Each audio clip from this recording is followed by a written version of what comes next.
Então, embora não esteja favorecendo diretamente o arroba por hectares produzindo, cara, tem um benefício gigantesco na construção do perfil do solo, da estabilidade funcional das plantas, tanto de soja quanto de milho, no crescimento radicular, capacidade de armazenamento de água. Então, assim, a cobertura vegetal ela tem uma importância gigantesca para a estabilidade do sistema produtivo de lavoura de cultivos como soja, milho, Exato. algodão, então tem um negócio. E aí vem aquela pergunta, que foi assim, pô, mas até que ponto, né, nós podemos imaginar qual que é o impacto de uma planta daninha, por exemplo, dentro de uma pastagem? O que você pode dizer? Assim, o quanto... Porque uma coisa é aquilo que é visível. Então você viu um dano de uma lagarta, o cara fica visualmente, ele fica incomodado. Ó, lagarta tá moendo aqui, ó, passa isso aqui, tá, beleza. Ele vê a lagarta, né? Agora a planta daninha, eu não sei se ele tem essa mesma visão, porque é mais difícil dele mensurar. Fala assim, isso uma argozinha aqui no meio, isso aqui não vai dar nada, não. Antônio, esse é o grande problema que nós enfrentamos na pastagem. Eu sempre faço a comparação, e tem hoje muita gente falando que pasto é lavoura, né? Dentro daquele conceito que 96% da alimentação do gado é pasto, né? Então ele está relegando a maior fonte de alimento. E aí que é o grande problema, porque eu faço muita comparação do agricultor com o pecuarista, né? Algum agricultor vai pensar em qualquer cultura que ele vai plantar, cana, milho, sorgo, o que for, eucalipto, que ele vai plantar e não vai ter na sua planilha o contemplando o controle de planta daninha. É inimaginável, né? Ele sabe quanto ele perde, ele sabe até que ele não colhe se ele deixar a planta daninha lá. E pastagem? Nós temos 160 milhões de hectares, né? Então, muito do pecuarista, ele tem aquela visão de que o capim abafa, né? Que eu planto e depois o gado, o mato sai, mas depois o capim toma conta, eu espero sementear para colocar o primeiro pastejo, né? Então, o pecuarista, ele aceita a competição que na agricultura é inimaginável, né? Então, esse é um problema que eu trabalho muito justamente nesse aspecto, né?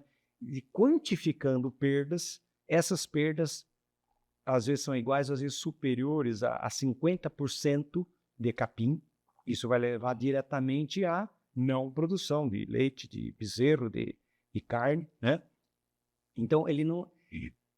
De certo modo, em termos de produtividade de capim com planta daninha, sem planta daninha, até pode perceber, vai produzir menos e tal, mas tem muita coisa... Mas da redução do potencial. Então, aí que é o problema, que não é só produção que está ligada, você tem outros aspectos que às vezes o pecuarista não está ligado.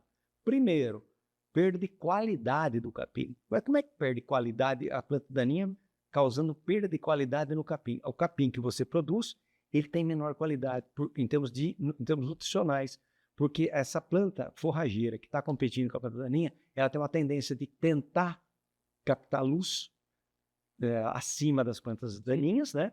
Nesse crescimento, ela vai crescer mais do que ela deve, ela vai ter mais talo que folha. Talo é fibra. O que interessa para o boi, nutricionalmente, é folha, né? Então, se você tem um capim que cresce mais do que deve, ele vai ter mais fibra, menor qualidade de nutricional para os animais. Outro aspecto, a própria exploração que a área tem, né? O pecuarista não se dá conta também que o gado não come no pé de uma planta lenhosa. Se essa planta tiver espinho, chega a ter uma área superior, de um raio de 1 metro a 1,5 metros do centro da planta em que o gado não come. Pega essa plantinha aqui que está fazendo um raio aqui eu já fiz essa conta, você pega uma planta de 1,5 metro de raio, dá 7 metros de diâmetro, certo? Multiplicar por 100 plantinhas, você tem aí seus 700 metros, né? E assim vai indo, você perde, fazendo alguns exemplos que eu coloquei lá, por exemplo, 1 metro quadrado, uma planta que não tem espinho é em torno de 1 metro, uma planta que tem espinho em torno de 1,5 metro que o gado não chega, né? Então, eu faço um exercício, essas 500 plantas a 3 metros quadrados, que é de 1 metro de raio, são 1.500 metros quadrados, né? Então, você tem... O que é 1.500 metros quadrados no hectare? É 15% da área que está lá, ele está gastando, ele está pagando funcionário, tem o valor da terra ali, que ele não está usando, né? Então, Só a presença de algumas plantas já tem essa perda de 10. É um baita ofensor, porque não gera receita e gera despesa. Exatamente. Ele está produzindo capim e o capim, vamos falar, a colhedeira de capim, né, que é o boi, não chega lá. Não colhe capim, mas tem gasto ali. E acabou o problema? Não, então estamos falando produtividade, qualidade e acesso, né?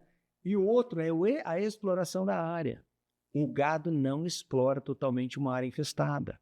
Se você pega uma área, você faz o controle de planta daninha. Aqui não. O gado bate naquela área que está limpa, ele não chega na área que... Mesmo plantas baixas. Você pega, por exemplo, goichuma, plantas assim, herbáceas, que a gente chama, e uma área limpa. Ele vai bater aqui na área limpa e não chega na área que tem, na infestação que tem plantas herbáceas. Se você tem um impedimento visual de plantas de maior porte, você criou outro problema. Os animais, então, eles têm aquele hábito que a gente chama de hábito gregário. Imagina os herbívoros, né, na cadeia de desenvolvimento das espécies, né? Herbívoros são presas no ambiente, né? Então, os herbívoros criaram aquele mecanismo de defesa e está em grupo para se defender. Isso é traduzido hoje no bovino que está aqui com a gente, né?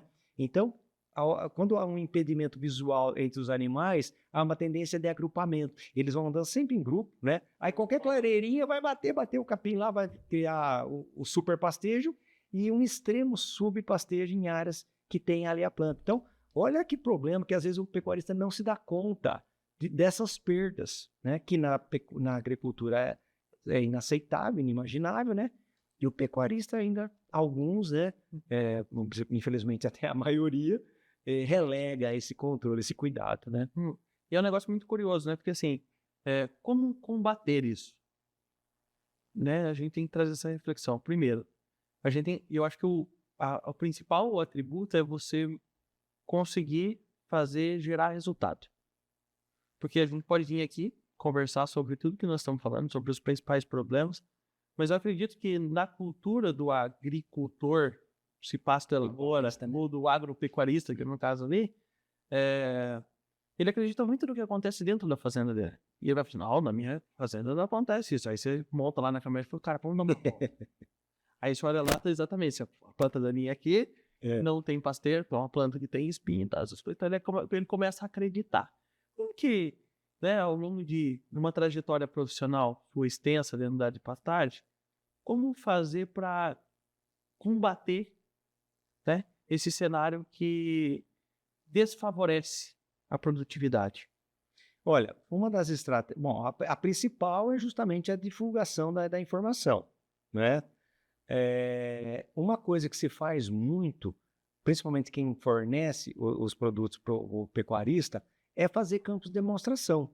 Infelizmente, vamos dizer, não sei se felizmente ou infelizmente, essa técnica é utilizada, porque você precisa pegar na mãozinha dele, monta um campo na área dele, faz aqui eu controlei, aqui não controlei, olha aqui o capim como é que tá, olha aqui olha onde o gado entrou, onde ele não entrou, então, é mesmo, é diferente, né? Então você precisa mostrar isso para eles, precisa fazer com didática isso daí, né? Tem um agricultor aqui que uma vez a gente foi visitar e falou assim, em Deus a gente confia, o resto traz os dados.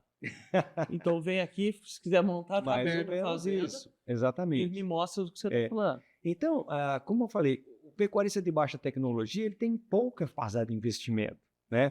A gente encara o controle de planta daninha como um investimento, não como um gasto. Porque o retorno é absurdo, né? Você pega diversas vezes, tiver uma oportunidade, você pega uma área, você controla, na outra não, aí vamos lá medir capim.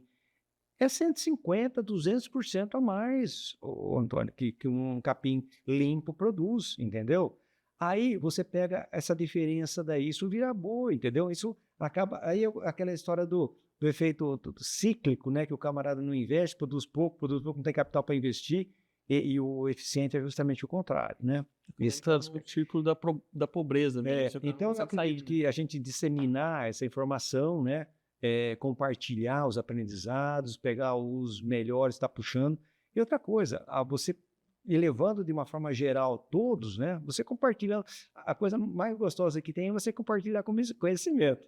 Justamente porque você compartilha, você divide o teu conhecimento não diminuiu, né? E você passou para o companheiro, né? Então, esse eu acho uma causa nobre também de estar compartilhando esses conhecimentos, né? Pastagem.